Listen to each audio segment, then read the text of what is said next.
చేద్దామండి యాక్చువల్లీ. అలాగే అలాగే మీ పుట్టు పూర్వోత్తరాలు కొంచెం చెప్పండి. పుట్టుపూర్వతలు అంటే మాది స్వగ్రామం మచిలీపట్నం దగ్గర పెడన మండలం నేలకొండపల్లి అని ఒక కుగ్రామం అండి. అంటే దాదాపు మా ఊళ్ళో అంతా 120 ఇళ్ళు ఉంటాయండి. అంతా రైతు కుటుంబాలే. మాది కూడా రైతు కుటుంబమే. మేము 4 అన్నదమ్ములు. నాకంటే 3 అక్కలు 3 అన్నయ్యలు. నేను ఏడేవాడిని, ఆఖరివాడిని. అందరూ వ్యవసాయమే, నేను తప్ప. నేను ఎలా మా ఊరికి ఒక 5 కిలోమీటర్ల దూరంలో ఉన్న ముందులూరు అనే హై స్కూల్లో జడ్పిహెచ్ స్కూల్ అది ఎస్ఎల్సి వరకు చదివి తర్వాత మచిలీపట్నంలో టీచర్ ట్రైనింగ్ చేశాను. సెకండ్ ఇయర్ టీచర్ ట్రైనింగ్ చేసిన తర్వాత రాధాబాయి గారని మా ఊళ్ళో టీచర్ ఆవిడ, వాళ్ళ సిస్టర్స్ ఇక్కడ వర్క్ చేస్తున్నారు. ఈసీఎల్లో స్వరూపరాణి గారని వాళ్ళ చెల్లెలు పద్మజ గారని బీడీఎల్లో చేసేవారండి. వాళ్ళ దగ్గర నన్ను పంపించారు ఉద్యోగం ఎత్తుకోమని. వాళ్ళ ఇంట్లో పెట్టుకుని ఒక తమ్ముళ్ళలాగా చూసుకుని నన్ను ఒక ప్రైవేట్ కంపెనీలో మైక్రో సెరామిక్స్ అని బాలనగర్లో ప్రైవేట్ కంపెనీలో పెట్టించారు. 100 రూపాయలు జీతానికండి. అది 1970 జూన్ 10వ తారీఖున అక్కడ చేరానండి. ఒక 3.5 సంవత్సరాలు మైక్రో సెరామిక్స్లో వర్క్ చేసిన తర్వాత భారత్ డైనమిక్స్లో వేకెన్సీస్ పడితే ఈ పద్మజ అన్న ఆవిడ అక్కడ దాంట్లో చేస్తున్నారు కాబట్టి ఆవిడ రికమెండ్ చేశారు. బీడీఎల్లో నాకు జాబ్ ఇప్పించారు. బీడీఎల్ మీరు అప్పుడే ఉద్యోగం దాకా వెళ్తున్నా, నేను ఇంకా బాల్యం నుండి రాలేదు అసలు. బాల్యం అదే ఉంటే అది లింక్ చెప్పుకుంటూ పోవాలి. లేదు లేదు, నేను అందుకే మిమ్మల్ని అడ్డుపడ్డాను. సో మీరు స్కూలింగ్ ఎక్కడ జరిగింది అన్నారు? జడ్పిహెచ్ స్కూల్ ముందులూరు అండి. ముందులూరు. మీ ఫ్యామిలీ గురించి చెప్పండి సార్. అంటే మీ ఫాదర్, బ్రదర్స్? మా ఫాదరు వ్యవసాయం అండి. మా బ్రదర్స్ 3 వ్యవసాయమే. మా బావలు 3 వ్యవసాయమే. నేను ఒక్కడే చదువుకుని బయటకు. మొత్తం ఎంతమంది సంతానం? 7 మంది అండి. నేను 7 వాడిని, కనిష్ఠుడిని. 7 రాజుల కథ అనుకోవచ్చా?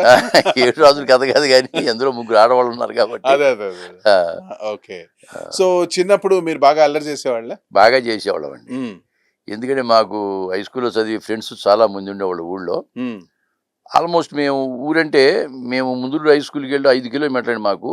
మా చుట్టుపక్కల వాళ్ళ నుంచి ఒక 40 మంది వెళ్ళేవాళ్ళం అండి స్టూడెంట్స్. చేలుగట్లు అమ్మటి వెళ్ళేవాళ్ళం. చేలుగట్లు అన్నీ బురదే. అప్పుడు చెప్పులు తెలిసేది కాదు మాకు. నిక్కర్లేసుకు వెళ్ళటం, అక్కడ చెరువులో శుభ్రంగా కడుక్కుని మళ్ళీ హై స్కూల్కి వెళ్ళి చదువుకుని వచ్చేవాళ్ళం. 40 మంది అల్లరి చేసేవాళ్ళం చక్కగాను. సో 40 మందిని ముదురులోనొచ్చా? ముదురులే, మహాముదుర్లు. మామూలుగా మాకు తాటి చెట్లు ఎక్కువ. తాటికాయలు కొట్టడం, చీమకాయలు కోసుకోవటం, కొబ్బరికాయలు చొంచడం, దొంగతనంగా జాంకాయలు కొట్టి ఇటువంటి అల్లరి పనులని చేస్తూ ఉండడం. బాగా ఎక్కువ చేసేవాడు. ఓకే.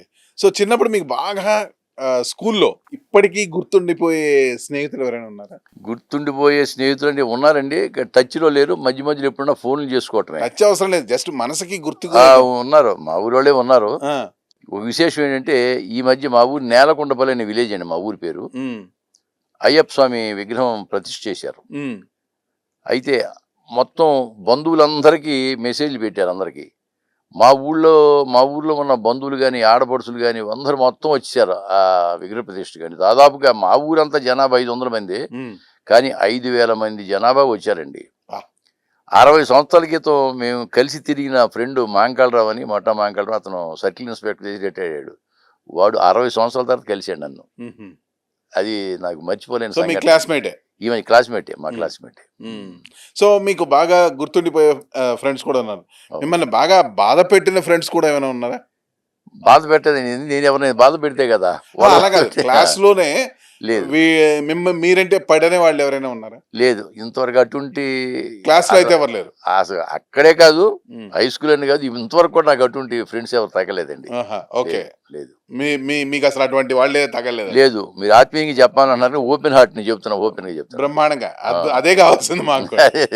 సరే, మీరు ఉద్యోగ స్థాయికి వచ్చారు. ఉద్యోగంలో ఏమైనా ఒడిదుడుకులు ఎదుర్కొన్నారా? ఒడిదుడుకులు ఏమి లేవండి మాకు. అంటే ఉద్యోగం అంటే రికమెండేషన్ తప్పనిసరి. పద్మజ గారని ఆవిడ నాకు రికమెండ్ చేశారు. రామారావు గారని ఆయన చైర్మన్గా నన్ను సెలెక్ట్ చేశారు. నాకు జాబ్ వచ్చింది బీడీఎల్లో. 74 ఏప్రిల్లో 2వ తారీఖు చేరానండి. చేరిన తర్వాత మాకు అక్కడ ఆర్టిస్టులు కొంతమంది నాకు పరిచయం అయ్యారు. నాకు మొట్టమొదటి నుంచి 8వ తరగతిలోనే నేను నాటకం వేసేవాడిని. అప్పటి నుంచే ఉంది. జానకి బాయ్ గారని మా క్లాస్ టీచర్ మొట్టమొదటి నాటకం వేయించాను మాతో. అది చూడబోతే చుట్టాలు, పట్టుకుంటే దయ్యాలు దాని టైటిల్. దాంట్లో ఒక కామెడీ క్యారెక్టర్ వేసాను. అప్పుడు పొట్టిగా ఉండేవాడు సార్ నేను. 10th లో నాకు టైఫాయిడ్ వచ్చిన తర్వాత బాగా పొడుగు అయిపోయాను. ఆ తర్వాత ఇక్కడికి వచ్చిన తర్వాత ఇక్కడ ఫ్రెండ్స్ కళాకారులు నాకు బాగా పరిచయం అయ్యారు. అయిన తర్వాత ఒక సంస్థగా ఏర్పడి మేము నాటకాలు విస్తృతంగా వేసాం బీడిఎల్లో. నేను 33 years వచ్చేసా బీడిఎల్లో. 33 yearsలో విస్తృతంగా నాటకాలు వేసాం.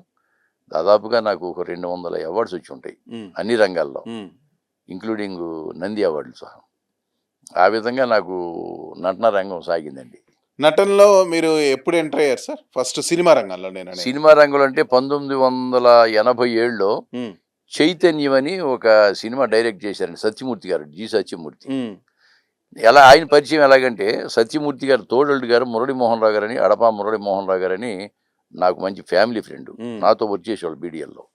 నేను నాటకాల అనుభవం ఉంది కదా, మా తోడల్డ్ గారు సినిమా తీస్తున్నాడు, సరదా గారా ఒక సినిమా లేని వేషం ఎందుకు అని చెప్పి నన్ను మద్రాసు తీసుకెళ్ళాండి. పరిచయం చేస్తే ఆయన ఒక చిన్న క్యారెక్టర్, రాళ్ళపల్లి గారితో ఒక క్యారెక్టర్ ఇచ్చారు నాకు. ఆ విధంగా కెమెరా ముందు నిలబెట్టిన మొట్టమొదటి వ్యక్తి జి సత్యమూర్తి గారు. Writer director. అంటే దేవిశ్రీ ప్రసాద్ వాళ్ళ ఫాదర్. అదేలేండి, అవును. ఆ విధంగా నేను కెమెరా ముందుకు వెళ్ళానండి. కెమెరా ముందు వెళ్ళారు. దాని తర్వాత మళ్ళీ కంటిన్యూ చేశారా? కంటిన్యూ అంటే ఇక్కడ దూరదర్శన్లో రాజశేఖర్ గారని పెక్స్గా ఉండేవాడి ఆయన. ఆయన నాకు సింగిల్ ఎపిసోడ్స్లో చాలా నాటికల్లో నాకు అవకాశాలు ఇచ్చాడు ఆయన. ఆ తర్వాత సినిమా ఆఫర్లు సినిమా ఆఫర్లో వచ్చినాయండి. తర్వాత గ్యాంగ్ లీడర్లో చేశాను. తర్వాత దాదరి సూపర్ ఎక్స్ప్రెస్ అని వచ్చింది. దాదరి ఎక్స్ప్రెస్ కాదు, సూపర్ ఎక్స్ప్రెస్ అని. అట్లా ఒక 10-12 సినిమాల్లో చిన్న చిన్న వేషాలు హాబీగా వేసేవాడిని. మరి వేషాల కోసం మీరు వెళ్ళేవాళ్ళ, వాళ్ళే సంప్రదించేవాళ్ళు? లేదండి, మొట్టమొదట నేనే సరదాగా వెళ్ళి హాబీగా చేసేవాడిని. ఆ తర్వాత 2005లో నేను విఆర్ఎస్ తీసుకున్నాను, వాలంటీర్ ఎంటర్టైన్మెంట్. ఎందుకంటే అప్పటికే పిల్లలు సెటిల్ అయిపోయారు. ఎంతమంది పిల్లలు మీకు? నాకు 2 అమ్మాయిలు, 1 అబ్బాయి అండి. మధ్యలో అబ్బాయి. ముగ్గురు కూడా వెల్ సెటిల్డ్, అందరు ఇంజనీర్లే. బయట నుంచి వచ్చిన వాళ్ళు 2 అల్లుళ్ళు, కోడలు కూడా ఇంజనీర్లే. కాబట్టి సెటిల్ అయ్యారు. కాబట్టి ఇక నేను బయటకు వచ్చేద్దామని 4.5 years ముందే నేను విఆర్ఎస్ తీసుకు బయటకు వచ్చేసాను. బయటకు వచ్చిన తర్వాత ఇట్లా సీరియల్స్ అవి ట్రై చేద్దామనే ఉద్దేశంతో సీరియల్లో చేశా. తూర్పు పెళ్లి రైలు, తర్వాత నా పేరు మీనాక్షి, పుట్టింటి పట్టు చీర, సూర్యవంశం, బంగారు పంజుట్టిన సీరియల్స్ చేశాను. 2010లో మా గురువుగారు విజయేంద్ర ప్రసాద్ గారు, ముందు మీ ఛానల్ ద్వారా ఆయనకి పాదాభివందనం చేస్తున్నాను, ఆయన నన్ను సాంబయ్య వేషానికి రాజన్లో నన్ను సెలెక్ట్ చేశాడు. ఆ రాజన్న వచ్చిన తర్వాత రాజన్న నాకు నంది అవార్డు వచ్చిందండి బెస్ట్ క్యారెక్టర్ ఆర్టిస్ట్గా. ఆ సినిమా రిలీజ్ అయిన తర్వాత ఇంక నేను వెనక్కి తిరిగి చూడలేదు. ఇంతవరకు ఒక 150 సినిమాలు చేశాను. 150 సినిమాలు, మంచి మంచి క్యారెక్టర్లే. మళ్ళీ ఇప్పుడు ఒక్కసారి వెనక్కి వెళ్దాం సార్. మీ బాల్యంలో మీరు చేసిన చిలిపి ఘటనలు ఏమైనా గుర్తున్నాయా? స్కూల్లో చిలిపి ఘటనలు ఏమి లేవు సార్. క్లాస్లో మామూలుగా? అసలు ఏముంది, మామూలుగా మేము వెనక బెంచ్లో కూర్చున్నాం సార్. ఓ, మీరు ముందు బెంచ్ కూడా కాదు? ముందు బెంచ్ కాదు, వెనక బెంచ్లో కూర్చుని. ముందు అంతా లేడీస్ కూర్చునేవాళ్ళు, వెనక నుండి మాకు వెనక 3 కూర్చున్నాడు. రాము అని ఒక అతను ఉండేవాడు, వేరే 3 కూర్చున్నాళ్ళు.